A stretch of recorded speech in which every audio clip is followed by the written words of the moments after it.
Hablemos del sufrimiento en las relaciones. Este es un aspecto bastante relevante. Este quizás es el aspecto que siempre estamos evitando, cuestionando, digámoslo, el sufrimiento es algo que vamos a encontrar en la vida, pero que siempre queremos evitar en las relaciones humanas. El sufrimiento está en la naturaleza, el sufrimiento está en la vida. Digámoslo, hay pensadores que dicen que hay conciencia porque hay sufrimiento, eh, pero hablando ya en el plano de las relaciones, siempre buscamos evitarlas. Cuando hacemos una reflexión de las mismas, buscamos evitar el sufrimiento a toda costa, buscamos minimizar el daño. Sin embargo, en muchas ocasiones el sufrimiento aparece, aunque querramos evitarlo. Hay algo que dice Fernando Pessoa en el libro del desasosiego respecto a hacer el bien, a hacer el mal, y respecto que podríamos extrapolar precisamente en este tema, y es que en muchas ocasiones por querer hacer bien podemos hacer un mal. Él se preguntaba si se sabía qué males se podían causar, si se daba limosna, si se sabía qué males se podían causar por querer hacer incluso bien.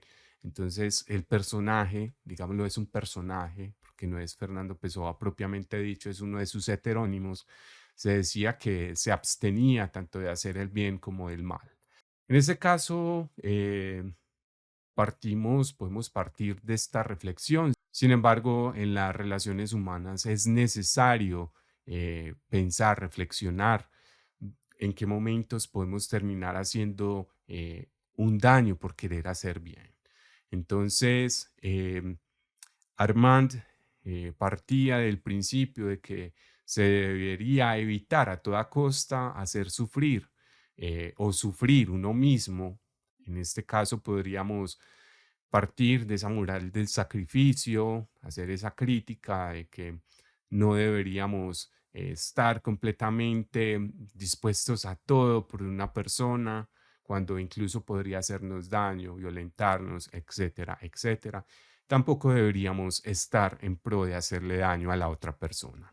Por su parte, en la propuesta de Millarmand aparece el hecho de buscar gozar y hacer gozar a la otra parte de la relación, sea una persona, sean varias personas. Ello implica entonces que el amor no debería ser algo inconsciente y del todo caprichoso. Armand sitúa el amor precisamente en el terreno de lo emocional, pero aclara que las emociones se pueden educar. Esto ya lo vimos en la introducción. En este punto ataca, también lo había mencionado, una visión del amor libre que nace en algunas corrientes que dicen que el amor debería ser espontáneo. Habla de Sebastián Faure, que tiene como premisa el amor basado en la emoción caprichosa, que para Armand termina siendo con frecuencia irresponsable, porque muchas veces las emociones son violentas, son impulsivas, entonces relacionarnos tan solo desde la emoción puede ser algo que sea muy dañino. El sufrimiento para Armand, a diferencia de muchos pesimistas, no es un factor de perfeccionamiento individual, no es el origen de la conciencia y por consiguiente en las relaciones se convierte en un factor de venganza, de odio, de enemistad y por consiguiente de empobrecimiento de las relaciones humanas. El amor espontáneo, inanalizable, es susceptible de causar mucho sufrimiento. El sufrimiento, ya lo había mencionado antes, es un tema crucial a la hora de pensar las relaciones. Digámoslo, la crítica de las relaciones se centra bastante en este tema del sufrimiento, y hay unos temas que están aunados a él. Precisamente hay sufrimiento cuando yo empiezo a observar a la otra persona como un objeto. Hay sufrimiento cuando yo establezco una relación sobre esa persona, cuando yo no veo a la otra persona como una par. Ahí empieza a haber una serie de dinámicas en la relación en las cuales yo la voy a buscar a dominar y ella va a empezar a sufrir. Entonces, consideraría que este tema es crucial, es fundamental, nunca hay que perderlo de vista a la hora de hacer reflexiones sobre las relaciones amorosas. Precisamente también las reflexiones, digámoslo, desde el género parten en muy buena parte de ahí.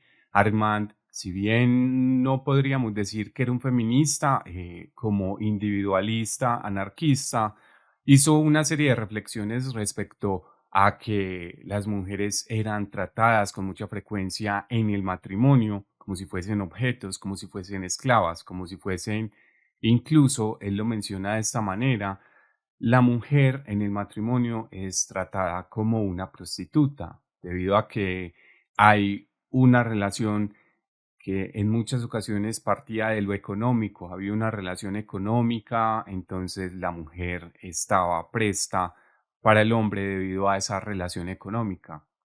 Esa relación económica terminaba siendo, digámoslo, em, una relación en la cual ella estaba por este, digámoslo, poder económico, mientras ella, por su parte, ofrecía muchísimo de sí para esa relación. Ofrecía su cuerpo, ofrecía su ser, su ética, un montón de cosas que estaban dispuestas al servicio del hombre, mientras que el hombre para ella aparecía tan solo desde un punto de vista económico, incluso en muchas ocasiones ni siquiera afectivo. En ese mismo sentido, podríamos hacer una crítica a la larga de lo que llaman generalmente los matrimonios arreglados, que son estas relaciones precisamente que se acuerdan entre familias para que un hombre, una mujer, generalmente, establecieran una relación. Esto aún se vive en algunos lugares de Latinoamérica, por ejemplo, establecieron una relación y esa relación era por una conveniencia económica para una de las partes o para las dos partes. En muchas ocasiones ni siquiera había una relación afectiva que mediase y en ese momento en que aparece el amor romántico fue revolucionario precisamente por eso, porque determinó que era fundamental para cada una de las partes, para cada una de las individualidades, el hecho de que las mismas se relacionaran desde la voluntad propia y desde un punto de vista bastante emocional. Eso también respondió a una respuesta a movimientos históricos que primaban en esa época. Sin embargo, ya hemos venido, digámoslo, estableciendo una serie de críticas a lo que vendría siendo entonces ese amor romántico, porque precisamente se centra tan solo en lo emocional y eso emocional, si no está mediado también por la razón, puede causar mucho daño. Armand hace una crítica de una de las vertientes del amor libre que se centra en lo impulsivo y lo impulsivo también puede generar mucho más daño.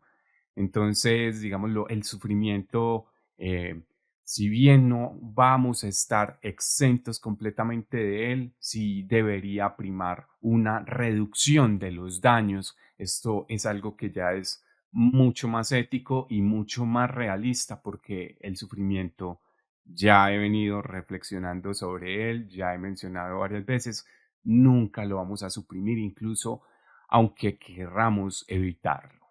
Con estas reflexiones acerca del sufrimiento no quiero justificarlo, precisamente parto de ese, digamos, lo ideal, más que un ideal sería un punto de vista ético para establecer relaciones, es la reducción de los daños. Es mucho más realista incluso la reducción de los daños que la evitación completa del sufrimiento, porque podemos hacer sufrir incluso buscando que la otra persona goce.